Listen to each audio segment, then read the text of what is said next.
Hello, আসসালামু আলাইকুম। আমি জুয়েল এবং ফার্মানে আপনাদের সবাইকে স্বাগতম। ভাই, খামার মানে কি শুধু একটা ব্যবসা? না, খামার মানে হচ্ছে একটা পরিবারের রুটি রুজির ভরসা, সন্তানের স্কুলের ফি, অসুস্থ মায়ের চিকিৎসার টাকা কিংবা সেই পুরনো স্বপ্ন একদিন নিজের পায়ে দাঁড়ানোর। কিন্তু একটা রোগই যদি সব ধ্বংস করে দেয়, তাহলে কষ্টটা শুধু অর্থনৈতিক না, সেটা মানসিক, সামাজিক আর একটা পরিবারের অস্তিত্বের উপর আঘাত।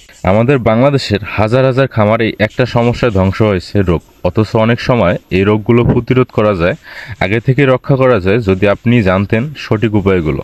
যদি আপনি একটু আগে থেকেই বুঝতেন গরুর চোখে পানি কেন, নাক দিয়ে ফেনা উঠছে কেন, হাসি দিচ্ছে কেন, তাহলে হয়তো এত বড় ক্ষতি হতো না। তাই রোগ যাতে না হয় সেই পথটাই সবচেয়ে বড় বুদ্ধিমানের কাজ। আজকের ভিডিওতে আমি আপনাদের বলবো রোগ প্রতিরোধের 7টি বিজ্ঞান ভিত্তিক ও বাস্তবসম্মত উপায়, যেগুলো আপনি প্রতিদিন খামারে কাজে লাগাতে পারবেন।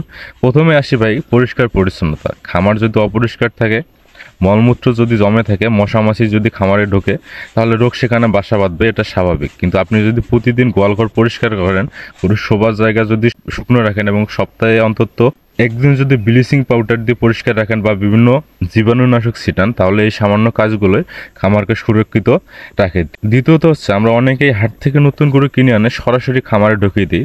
এটা সবচেয়ে বড় একটা ভুল। আপনি জানেন না সেই গরুটা আগে কোথায় ছিল, কি খেত এবং তার কোনো রোগ আছে কিনা। তাই নতুন গরু খামারে কিনে আনার পর অন্তত একটা সপ্তাহ সেটা আলাদা রাখুন এবং পর্যবেক্ষণ করুন কোনো সমস্যা আছে নাকি, কারণ এই একটু সচেতনতা আপনাকে লাখ টাকার ক্ষতি থেকে বাঁচাতে পারে। তৃতীয়ত হচ্ছে, গরুর খাবার যদি সঠিক না হয় তার রোগ প্রতিরোধ ক্ষমতা কিন্তু কমে যায়। গরুকে ঘাস, খোল, মিক্সচার বসে মিনারেল এগুলো সঠিক পরিমাণে দিতে হবে। পর্যাপ্ত পরিমাণ বিশুদ্ধ পানি সরবরাহ করতে হবে, কারণ গরুর শরীর ভিতর থেকে যত শক্ত হবে রোগ তত দূরে থাকবে।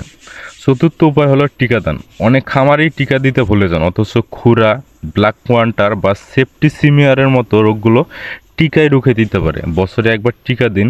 স্থানীয় পশু অফিস থেকে সঠিক তথ্য নিয়ে সঠিক সময়ে টিকা দিন। পঞ্চম পরামর্শ হচ্ছে ভাই নিয়মিত স্বাস্থ্য পরীক্ষা। গরু তো কথা বলতে পারে না, ওর চোখ, মুখ, হাঁটাচলা, খাওয়ার আগ্রহই বলে দেয় ওর শরীর ভালো আছে কিনা। প্রতিদিন নিজের চোখে নজর দিন আর মাসে একবার পশু চিকিৎসক ডাকুন এবং তাদের দেখান।